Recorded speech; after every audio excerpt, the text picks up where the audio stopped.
Boa tarde.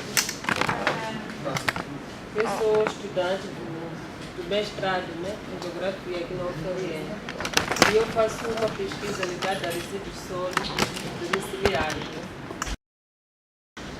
Quando o professor Fábio deu o convite para eu apresentar alguma coisa, e eu pensei, como eu estou a discutir a questão da gestão, né, dos resíduos sólidos de Moçambique, aí eu tentei pegar uma parte ou um capítulo para poder apresentar aqui. E a minha apresentação vai ser muito diferente dos outros colegas, né? Porque eu não trago aqui uma abordagem mais geral sobre o país, que é o Moçambique. Eu trago uma abordagem bem específica, embora essa mesma abordagem, né, tenha a sua evidência em várias cidades ou em vários municípios. Então, aqui o tema é resíduos sólidos domiciliares, alternativas de destinação e seus impactos socioambientais na cidade de Chibouto.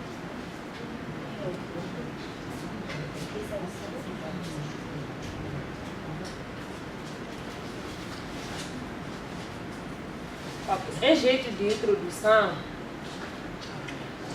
eu tentei dizer, por exemplo, o seguinte, que a gestão dos resíduos sólidos em Moçambique, particularmente na cidade de Chibouto, ela é ineficiente, né? Ineficiente porque tem vários fatores que vêm contribuindo para que essa situação seja vigente, né? Como é o caso da deficiência na capacidade financeira administrativa, o aumento do consumo dos produtos descartáveis ou menos duráveis, o crescimento demográfico das cidades moçambicanas, que muitas das vezes é motivado pelo fluxo migratório campo-cidade. Então, as cidades vão sofrer de um inchaço e que esse inchaço muitas das vezes não é acompanhado pelo desenvolvimento em termos da oferta dos serviços sociais básicos. Então, o que vem acontecendo é o seguinte, na parte pelo menos dos resíduos sólidos, é que a sociedade ou a população vem criando algumas alternativas para poder descartar os seus resíduos, como é o caso de lixão, trincheiras de pequeno porte caseiro, que é o enterro, a queima ou então a deposição ao longo das ruas de terrenos vazios. E todas essas técnicas acabam ameaçando de certo modo a questão da saúde pública nessa cidade ou nesse município. A cidade de Chibouto, ela se localiza na zona sul do país, isso na África Austral. Ela possui uma população de 57.751 habitantes e esse número é correspondente ao censo de 2007. E fazendo uma projeção, pelo menos para 2012, chegamos já a uma cerca de 62 mil habitantes. E como a população é enorme, eu defini uma amostra para poder fazer a pesquisa. E essa amostra é constituída por 367 agregados familiares, onde eu pude aplicar entrevistas, questionários, para poder chegar a algumas conclusões que aqui irei apresentar. Também foram realizadas algumas entrevistas, né, nas autoridades locais de saneamento, como o Conselho Municipal da cidade. Indo para a gênese e o entendimento dos resíduos sólidos, Morelinho e Ribeiro afirmam que o lixo, por exemplo, ou o resíduo sólido surge na perspectiva da sedentarização humana. Então, enquanto o homem deixa o hábito de andar de um lugar para o outro à procura do alimento, ele vai se fixar num certo espaço. Então, aí surge a necessidade de descartar os seus restos na sua vida cotidiana. Embora essa preocupação não era tão grave ou não era tão enorme, né, como é agora. Por quê? Porque nessa época das sociedades primitivas, todo o material que era descartado tinha pelo menos a sua base ou os seus componentes, a matéria vegetal ou então animal. Então a sua decomposição era tão flexível, né? E tudo isso formava um ciclo de vida contínuo. O resíduo sólido em Moçambique, de acordo com o regulamento sobre a gestão de resíduos sólidos, que foi aprovado em 2006, ele considera substâncias que se eliminam, que se tem a intenção de eliminar, ou que se é obrigado por lei a eliminar, para dizer que o resíduo não é apenas aquele objeto que a pessoa elimina pelo seu desejo próprio, mas também a lei tem o poder de impor a pessoa a eliminar, se este objeto tem a capacidade de provocar alguns riscos à saúde, assim como ao próprio ambiente.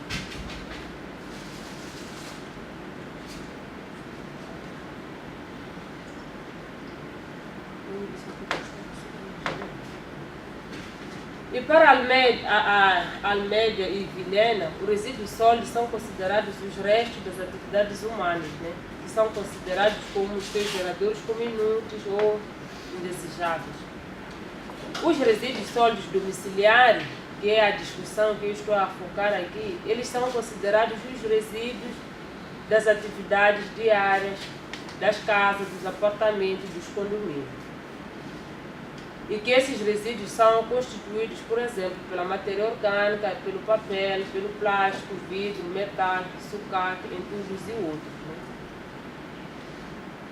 E o Ministério para a Coordenação da Ação Ambiental realça que dentro dos resíduos sólidos existem elementos tóxicos para a saúde humana, para a saúde humana, assim como também para o ambiente, né?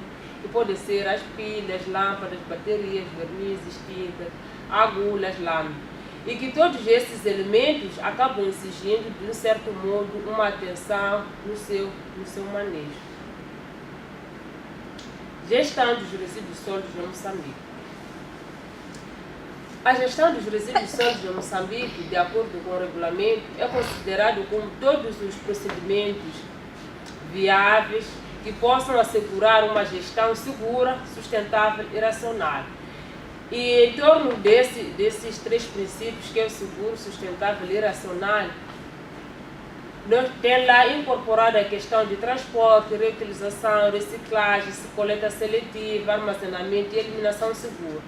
Mas que na verdade não é isso que se evidencia lá. Por quê? Porque a forma que a sociedade adota para a gestão dos seus resíduos não tem nada a ver com os procedimentos consagrados na legislação. E uma dessas formas, por exemplo, é a questão do lixão, do enterro, da queima. Então, nada disso tem lá consagrado na legislação. E a responsabilidade, como os outros colegas já vinham dizendo aqui, é das autoridades municipais. E lá existem vários artigos que vão fundamentar essa questão, né, sobre a responsabilidade da gestão. A coleta nesse município ou nessa cidade que eu pretendo trabalhar com ela é feita de forma geral porta a porta, né? E ela não abrange a maior parte da sociedade. Por quê? Porque ela só contempla apenas 1,4% da população. Então, dos 8.250 agregados que lá existem, apenas 113 são abrangidos pela coleta.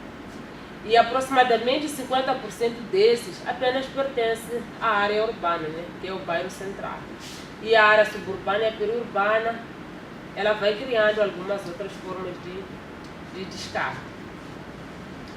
E para essa coleta poder acontecer, cada agregado tem que contribuir quase $1 mensal para a autoridade municipal.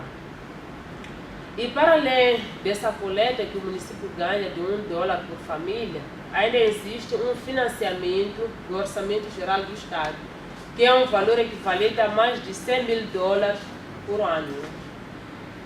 Mas mesmo com esse valor ou com esse financiamento, ainda a gestão torna-se bem eficiente, né, pelo número dos agregados que são abrangidos. Os resíduos sólidos, como é que são coletados ou são geridos nesse processo, né? Eles são coletados sem obedecer nenhum processo, então significa não há coleta seletiva. Apenas os carros passam de casa em casa e vão carregando todo o material, né? E que essa coleta seletiva também não se verifica dentro dos próprios agregados. Então não há separação de material dentro do agregado, e também com os próprios coletores ou os próprios transportadores do material não separam. E a frequência baseia-se em uma vez por semana. Então, para dizer que Desses 1,4%, só uma vez por semana, cada agregado se beneficia dessa coleta, né? Então, os 6 dias fica sem haver essa coleta. Então, a família tem que acumular os resíduos até que o dia chegue para a coleta. A quantidade coletada por dia, de acordo com os próprios transportadores, ela é estimada em 3 toneladas. E esses 3 toneladas apenas se baseia em cada enchimento do caminhão, né? Porque não existe lá uma, como é que se chama, báscula, né?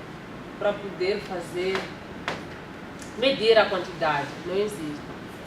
E a remoção ela é realizada geralmente de manhã, no período de manhã, das 6 às 13, e a equipe de trabalho é constituída na maioria pelas mulheres. O transporte é feito pelo caminhão ou então pelo trator, né? E todo o resíduo coletado é depositado no lixão. Aí fica essa situação, né? E na segunda fotografia eles são queimados ou são incinerados como forma de reduzir enormes quantidades de resíduos. A outra forma de gestão dos resíduos que as famílias que não são contempladas pela coleta adotam é a questão de trincheira de pequeno porte caseiro, que são esses buracos que as famílias abrem nos seus espaços residenciais para a deposição dos resíduos. Então eles abrem e quando depositam a situação fica essa, né?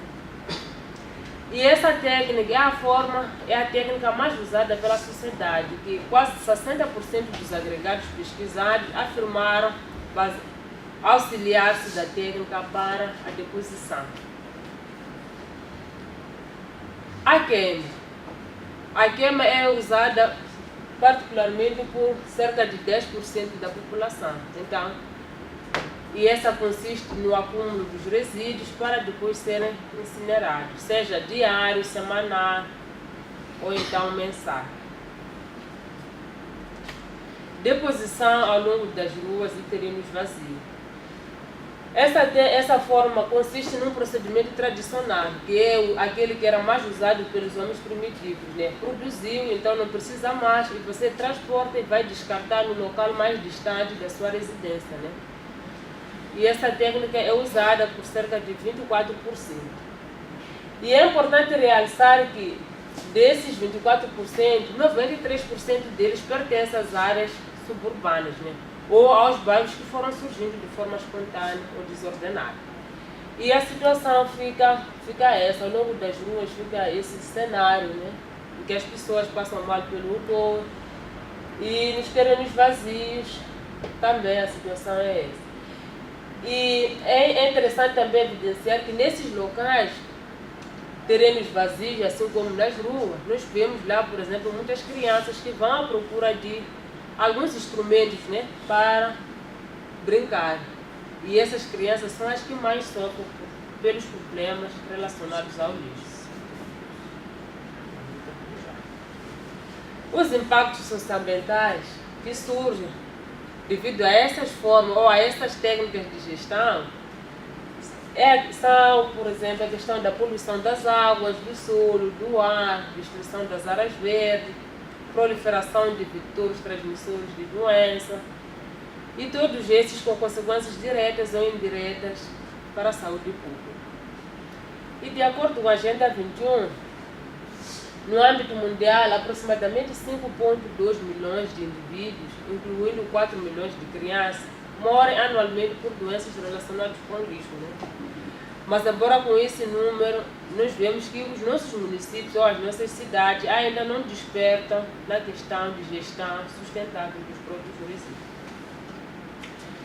Ao nível dos pesquisados, que são os 367 agregados, eu possuía lá uma pergunta, por exemplo, quantas vezes por ano, né, ocorre a malária? A malária é uma doença relacionada à frequência de mosquito. E nós sabemos que os resíduos sólidos atraem, na sua maioria, a produção de mosquito. E nessa pergunta eu encontrei que 36% registram mais de 2 vezes a ocorrência de malária na família, né? Então significa que dentro de um agregado, por exemplo, que possui 4 membros, Então, uma pessoa pode sofrer 2 vezes ou mais, ou então todos podem passar por esse cenário por 1 ano. E é importante realçar também que na área suburbana é onde existe a maior parte da população atingida, né? Em relação à área periurbana e à urbana, que é a área central. Quanto à diarreia, também o cenário foi o mesmo, a área que mais sofre é a suburbana. E tentei buscar também alguns casos ou registros nos centros de saúde. E aí evidenciei, por exemplo, que no mês de maio, 725 casos registrados de malária, 616 pertenciam à área suburbana. Então, para dizer que a área suburbana é a área que mais sofre por essa má gestão, né? E de todos esses pesquisados, eles é que apresentavam, por exemplo, a questão da degradação da estética do local e a questão do mau odor. Então, a área suburbana é que a mais possuía problemas relacionados a resíduos sólidos. Para além das doenças, a questão ambiental também era bem evidente. Então, em jeito de considerações finais, eu constatei o seguinte, que todas essas técnicas, nenhuma delas está ligada à questão sustentável, segura e racional, como o regulamento vem evidenciando. E que o serviço de coleta ainda é muito ineficiente, né? Ou apenas beneficia a sociedade mais organizada, ou de fácil acesso à viatura. Nós sabemos como é que as áreas suburbanas surgem, né? Elas surgem de forma tão desordenada que há problema de arruamento, problema do acesso. Então, essas áreas são as que mais não têm acesso a esse... Ou os veículos, né, do Conselho Municipal não conseguem chegar lá para coletar os resíduos sólidos. E os municípios também não procuram desenvolver algumas formas de retirar o lixo ou o resíduo do agregado para lugares acessíveis.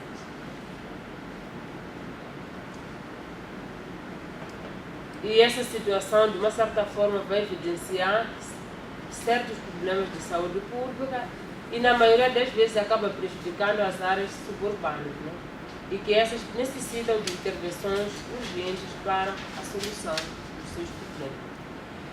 Então, outra questão que, por exemplo, eu não consegui trazer aqui são as propostas, né, que eu tento colocar, que é a questão da coleta seletiva, que eu pretendo propor nessa dissertação, a questão da compostagem e a questão de coleta domiciliar, porta a porta, baseando-se em veículos ou em meios de transportes que possam ter acesso.